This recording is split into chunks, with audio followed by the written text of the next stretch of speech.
Hi, welcome to part two of the second episode of Issaquah Special Education PTSA's Ask the Experts. This is the Q&A session with this episode's expert, Denise Allan of Simplify Experts. Denise, thank you so much for joining us and sharing your expertise with us and our families. Let's get right to the questions. Great. Sure. All right. Yes. I'm working on my phone, so Okay. if you can, I would appreciate if you could read the question, and then I'll expand on it from there. Sure, I'm happy to. So Thank you. the first question is from a parent who said, "What a great idea to allot 90 minutes per week to household management. I never thought about it in that light. Can you expand on the idea? How did you come up with 90 minutes? And what does an average person do in 90 minutes?"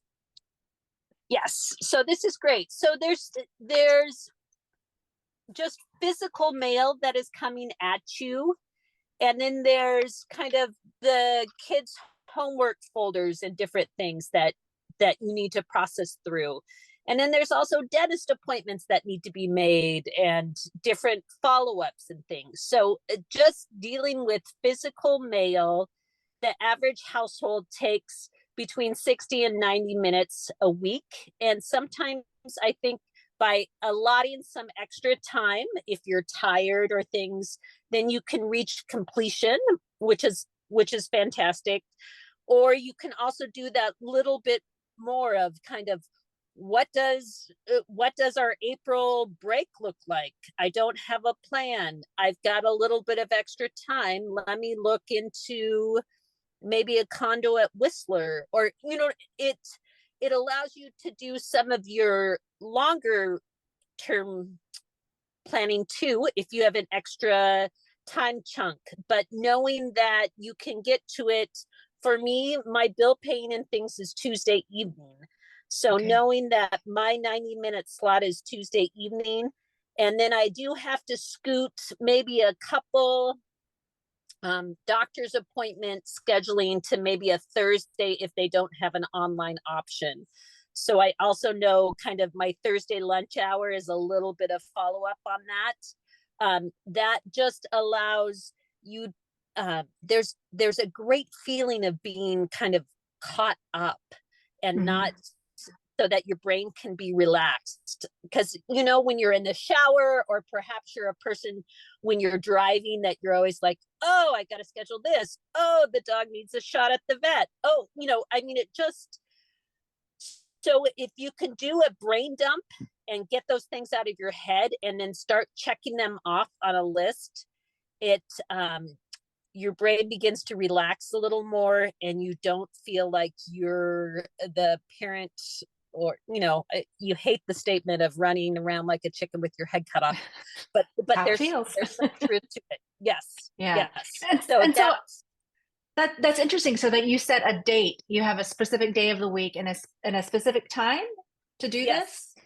Yeah. So my husband typically works, he has a product due Wednesdays. So Tuesday night, I know that the house is kind of quiet and we're all kind of going into our own little area. So that seems to work well then in my life. So you may be a Tuesday afternoon, it just, it that 90-minute chunk, and like I'm using part of that chunk to redo my will too. Oh, wow. I'm getting some of I sent to an attorney, and they sent me a 14-page document I had to fill out, and that's overwhelming, but I can chunk it out, a week at a time, just getting a few of those pages, and I'm moving forward, and know that that's a kind of a quarterly goal for me, so I can knock that out. Okay. Wow. Yeah, that's great. Those are great ideas. And then another question we had is, what ideas do you have to get buy-in from your spouse for these organizing ideas?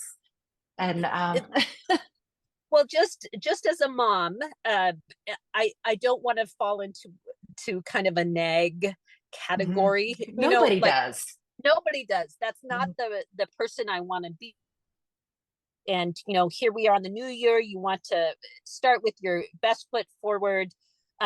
So to get buy-in, sometimes you have to start in on yourself and get buy-in by someone else, or seeing some of the results, or if that isn't your spouse, to notice things, then you can say, my goodness, I went through the pantry today and got rid of all the expired foods, and it allows me to do some meal planning. I feel great. This is really going to benefit the family, so and to demonstrate and show the family kind of, and to start getting buy-in, and just and to maybe make some statements of saying, now that I've organized the kitchen, I feel so much more calm here, and I think it's functioning better for the family. Is anyone else noticing that?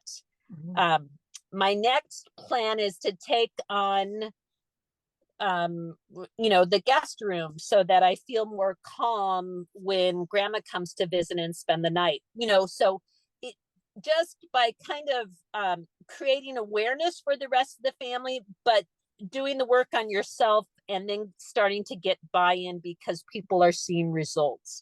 Really, that's the best way, or explaining why this is important to you, kind of, or but it is super important, as I stated in the webinar, to bring down the white noise of your home if there's executive function issues within your family. So the benefits for the whole family, and to ease into transitions, so transitions are better. That's huge. That's huge. So, and an organized home is 40% easier to maintain. And it's a lot of work just to maintain a family. So if the home can support you as well, just so if your family members are not people who have that kind of awareness or are clutter blind, then you need to do some verbal statements, or even some visual cues of, I feel so good when this family room is picked up. Can we do, kind of a little bit of the Barney cleanup song, it is incredibly beneficial to help with transitions. And if your child cannot clean up their room, then there's too many categories and they're too flooded to put it away well. So yeah, they need a simpler system. So that's interesting, the term you use, clutter blind, because that's exactly, I didn't realize that was a real thing. I thought that was just huge. my family. Yeah. Because a lot of people with executive function delays say, if it's out of sight, it's out of mind. I need to keep everything out so that I can see it fast. And then it becomes so much that they stop noticing because there's so much out. So we have to be able to trust some systems. Know if we put something in the closet, that it will be there, kind of. So we don't have to stack everything on your Peloton bike in the, which is now just become, you know what I'm saying? Yeah. So, so much. Yeah. So when you create some systems and you work on creating that system, you have some buy-in, and you also begin to trust the system and can put some things in drawers or in cupboards and know that you will find them. So because when there's way too much out, you just become completely clutter blind, but your peripheral vision is still capturing it, and it's creating a lot of input and flooding your brain and raising your cortisol. Interesting. And it's funny because it makes me think how often I hear from my kids, when they can't find something, Mom, you cleaned, where did you put it? And it's like, could have not touched anything. And it's just something where they had put down without thinking about it. Well, yes. And my kids, when my boys were growing up, if they couldn't find something in 2 seconds, they're like, Mom, you simplified it. And I was like, no. Love it. So the next question is, oh, so this is interesting. What do you think is the most important lesson that a parent can give to their teenager before they head off to college? The most important organizing um, lesson or practice for them before. Yeah. So, um, a, like a good roommate is a conscientious roommate. Okay. So, um, if so, I guess start communicating some of your needs, like build some communication skills so that they're able to state some things before it becomes just a level of resentment. And one of my sons was, his roommate was sleeping through all his classes and he just was never comfortable in his room. And I mean, it just so and he avoids conflict, but really, but it didn't have to get to conflict. It could have started with good communication.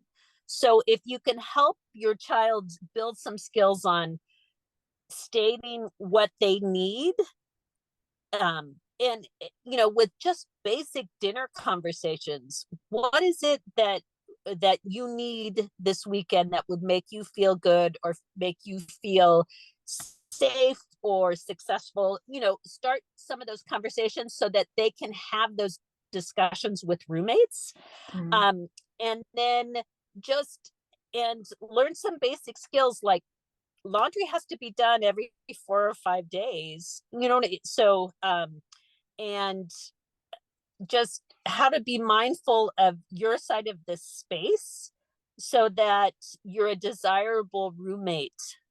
And so I think some life skills of how to pick up a prescription if they're on medication, so Mhm. that they're just starting to take some steps into adulthood on their own.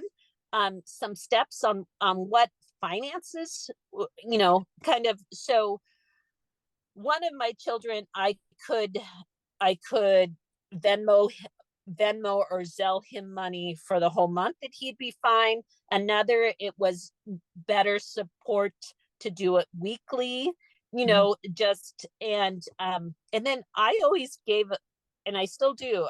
I do a phone call to my kids Thursday nights. They say if Mhm. you check in with your kids like Thursday before the weekend starts and just, hey, what are your plans this weekend? I'm thinking of you. I love you. They that resonates with them longer, and they make better decisions for the weekend when there's Huh. a lot of new responsibility and just individual options that they can take. Interesting. Oh, that's a great tip. I love that. Um, let's see. Our next question. Oh, my son never wants to throw anything or give anything away. I think Mhm. this is due to his diagnosis. How can I Yes. help him not be such a hoarder? Right. So we always want to first start with people. Everybody's a person first, or a person who struggles with hoarding. Mhm. As you know, we don't want to define someone by a diagnosis. So person Mhm. first. But I've been in rooms where there has been issues where the child hasn't let anything go, and I've been in a room with 20 moving boxes in a very small bedroom because the child kept keeping things. And this was Mhm. like an 18-year-old, and even food wrappers and things. And so vermin was getting into the house. So Yeah. like that, that wasn't, the thought process was good, and we could bin it by time or whatever, but it wasn't working, right? Mhm. The room was becoming smaller and smaller, and then there was becoming a comfort with these boxes and things in the room, and then that creates it just and then if that becomes the new normal, then why would a child, if they move into an adult environment, ever want to unpack boxes? Because there's a security in the boxes, right? Yes. So we need to create the environment that's desirable to live in.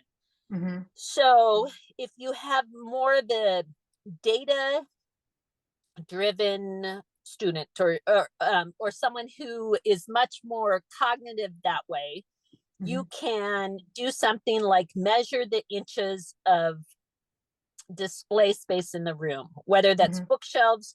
We have 122 inches of bookshelf space in the room. You have 338 inches of materials that you've said are most important. So there's some options here. We could, and really, as I said in the video, 80% is full. So really, if you have 122 inches, it would be better to have like 90 of those inches full. But if we're moving down from 300 to 122, you can say, we have to choose your top favorites. We're going to surround yourself with your top favorites. So really what we're saying is what fits in your room right now is one in three objects.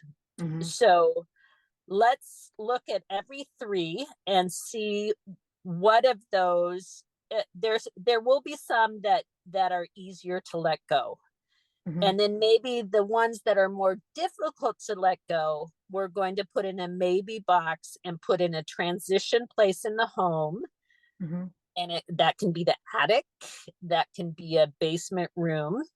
And then we're going to set an appointment on our calendar from 6 months from now. And how does this feel if the transition things go forth and benefit someone else? So for some people, you could do the transition with time, but you're giving some metrics, because you cannot save everything in your life for the rest of your life. Things come in too easy, but we are seeing hoarding tendencies happen in the teenage years. So if you can break them at an earlier time or start with cognitive behavioral therapy, dealing with those issues at a younger time, then they're going to have better life skills. So it's so giving some data of there's only this much space, and if it's beyond your realm of dealing with your child in this, where this just feels too parental, that's why our industry exists, is really to support people who are, we're unemotionally involved. And if you have a child that's very chronically disorganized, you definitely want to link with an organizer that's been trained in chronic disorganization. And there's a website for that, challengingdisorganization.org. Challengingdisorganization.org, where there's different reference materials and different things with someone who struggles with organization on a daily basis to the point that it causes a negative effect. So I am a master trainer in chronic disorganization, which is a 5-year education track. I have the most training of anyone in the Pacific Northwest on this. So these are issues that I deal with. That's so great. It's so great to know. I mean, I would never have known that you exist, if I hadn't gone to the, so this is so great to know. And, and we really want to avoid storage units. Like, that's a multi-billion-dollar industry. There are more storage unit facilities in America than there are Starbucks, Dunkin' Donuts, and Subway sandwich shops combined. Wow, I did not realize that. We are paying too much to store our stuff that we don't love enough to keep in our home. It's so wrong. And wow. Okay, let's see, the next question. My whole family struggles with executive function. We're like the blind leading the blind. What are 3, I think we can handle 3, of the most important things we should focus on to be a better functioning household? I would like for all of us to work together as a team, and not just me, the mom, having to remind/harass everyone to help. Right. So if everyone in the family has ADHD or executive function delays, either or, we want to make your home as simple as possible so that the systems are easier to maintain. So this is, you have to bring the items down. Okay. It just, the, otherwise, the systems lose the visual cues because things get piled in front of, or Mhm. I can't put my backpack down on that counter now because it's never clear. Like, my boys used to be able to put their backpack every day on our butler's pantry on the counter there. There was a charging station there for their cell phones, and just, we had a system, but that enables a clear counter. And with ADHD, clear spaces are magnets, so you, if you're going to have a simple system, you have to have clear spaces. And that house has to be a place for your mind to rest. So it is imperative that that house becomes decluttered for them to function at their best. So that's big. Yeah. Yeah. Because I'm thinking about my family. I mean, I have like piles of things that I want to go through that I get interrupted from, and they sit there. I mean, so yeah. they talk, so it's a lot of my clients with executive function delays are like, can you just help me with my piles of doom? That's what and so, but we find checks in there, and we find, like, important things. There's some treasures in there, and then there's a lot of stuff that can go.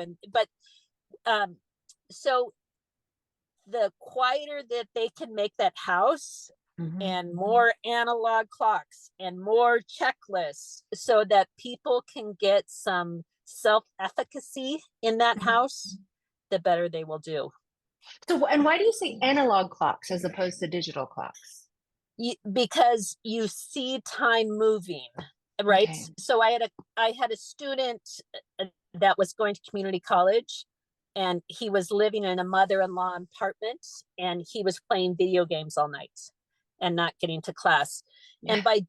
And his mom was like, I'm at wit's end, kind of thing. So by putting an analog clock on the periphery of his television, kind of just right off the wall, he started seeing time. And he started going to bed by 1 a.m., which Good was for better him. than 4 a.m. Yeah. Like, he was starting to see how much time he was spending video gaming. So analog clocks, you see time moving, and you can transition better. Digital clocks, time it, it, it, It just it doesn't appears. have a Yeah. connection. Yeah. Exactly. So, time timers where you see that pie wedge disappearing, we want to help ourselves with clocks. Okay. Yes. Yeah. That's yeah. That makes time real anytime. And you need to have an analog clock in any space that you spend time in the bathroom. Like, I can find chin hairs to keep me in there for so, we just have to create that awareness. Otherwise, Yeah. we miss things again and again, or we're late, and then there's there's the panic, or now I'm too late to even go, and just we want to make time real. So I know that's a really strong answer to this gal, and I'm hoping not to overwhelm her. Well, so you said clear space because you need your brain to be able to rest. So, and I love Yes, I love that thought of like, okay, your brain needs to rest, so you need to have clear spaces. And then we you got to said clear the make muck time. on that one. Yep. And Yeah, then make time real. real with analog clocks. So is there Uh-huh. one more? Or do you think just those two? and That's the most and important. then I was gonna say, put checklists. Oh, Whether checklists. if you just have if you have a young child in the bathroom, there should be, what are they doing in the bathroom? They're brushing their teeth, they're flossing, they're or whatever. Just so they and an out the door checklist. Do you have everything you need? And it's Tuesday, so that means you're also so a Tuesday. What day is it? So tell me what happens today. Today's Tuesday. Oh, soccer. Oh, or I've got PE. What does that mean? What does PE mean? It's just so the more structure you can have in place so that people can um, be have some efficacy and Mhm. do some things for themselves and start and again, that's creating that awareness of time too. Yeah. Yeah, and it's interesting because I was actually thinking like, checklists for my kids, I feel like don't work as well. Mhm. Just especially if it's multiple layers, I think they get overwhelmed visually, Right. which is also makes me think, oh my gosh, I really need to clear our house out. but but I think but having a visual, I mean a verbal, okay, what is today? What do you have going on today? I think I can see that as being helpful to do. And Um, and even if you have little children, it's kind of like you're at breakfast mhm. and then you say, wow, well, we all have to decide what to wear. Benjamin, can you ask Alexa? And Alexa, what's the weather for today? And then, oh, it's going to rain today. Like Yeah. but you're kind of putting some responsibility onto someone else. I Hmm. mean, it's so my children are older, and now it's just kind of interesting to see them run their lives in their homes, and they're 26 and 28, and one Uh, does have executive function delays, and just kind of watch their morning from an outsider viewpoint, yeah. and they do the Alexa, what's the weather today, so that they're putting thought into their day. Hmm. Oh, that's great. Let's see. I think we have time for one more question. Okay. Um, so it is. We are just starting out with an IEP and diagnoses. How many files do I need? Should I print everything out or should I keep it all digital? So that's where it works for you, and and Mhm. I and I included that in the slide. So you know, Yeah. some people, typically women and men, sometimes over 45, are much more textural, and we grew up with that, so we like more print. Hmm. I really fall into that category. I'm Me too. 54. So and my eyes tire more looking at something digitally. Hmm. But if you're younger and tech and much more email and things has been part of your life for longer, you may find the searchability and technology, and you prefer things like Evernote and keeping things there and finding it quicker, or reading things on your phone and highlighting on your phone. That may be in your wheelhouse. So you may prefer digital. Hmm. So, but then but if it's your first time through and you're kind of navigating and there's specific questions, Hmm. then maybe printing it out and highlighting some different things and kind of getting your ducks in a row, so that you have created some questions before you go into meetings and things. Hmm. And if that helps you process things, or note taking on the side, so that until you've ridden that horse a few times and know Hmm. what to expect at IEP meetings and different things, then just just to give you a sense of again, self control, and Yeah. feeling like you've done your due diligence. So what allows for that? So is it a hybrid model? Some print, some, again, what works for you? But as I was saying earlier, that some of the different materials that were online were saying print, create notebooks. Well, notebooks are really difficult. There, you have to Yeah. hole punch, create tabs. I Hmm. mean, who wants to go to Staples and buy dividers? And like it just it takes some time. So Hmm. if that's not working for you, I like hanging files, and Hmm.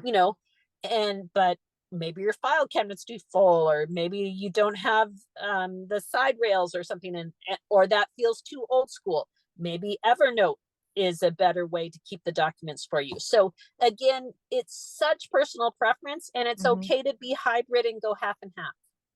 And I guess, I kind of read the question as too, like, maybe the family would need like, a yearly file, whether it's digital or Mhm. or analog, actual Yeah. physical, and Uh-huh. then but then like maybe within that file, an IEP file, a diagnosis file, and maybe messages from the teachers and samples of works for that year, and then next year have like the same. I guess I'm asking you. Yeah. So it's one of those things, and you can just reuse those files. So, and you could like Hmm. binder clip those chunks Hmm. at the end of the year so that Hmm. you're preset for your next year. Hmm. Um, and and you can make those, and if you um and letting go of prior reports if they're cumulative, you know what I Hmm. mean? So like when I file my homeowners um policy, I get rid of the previous one. Hmm. So if if you're I like report cards are cumulative for the year. Hmm. So when my second quarter comes in, I get rid of the first because it adds up, is what I'm saying. Yes. So Hmm. so there's some things that you can let go, and then there's some that you need to go back on. And it's so unique to each child, because some child you need to um you may not see as much change, so Hmm. maybe keeping a little more work in, because the skill gain is a little slower, Hmm. where some children have math down but reading, so Hmm. it just it's so specific to a child or something. But and if you're struggling, I'm happy to just do a phone call and process through with you to see what feels right. Some people just Okay. need to process that out loud. Okay. Oh, great. Well, Denise, I'll let you get back to, to what you're doing. Thank you Perfect. so much for taking You're the time welcome. to go through these questions and answer them. And thank you so much for doing the presentation for the part one of this episode. We really You're appreciate you so much.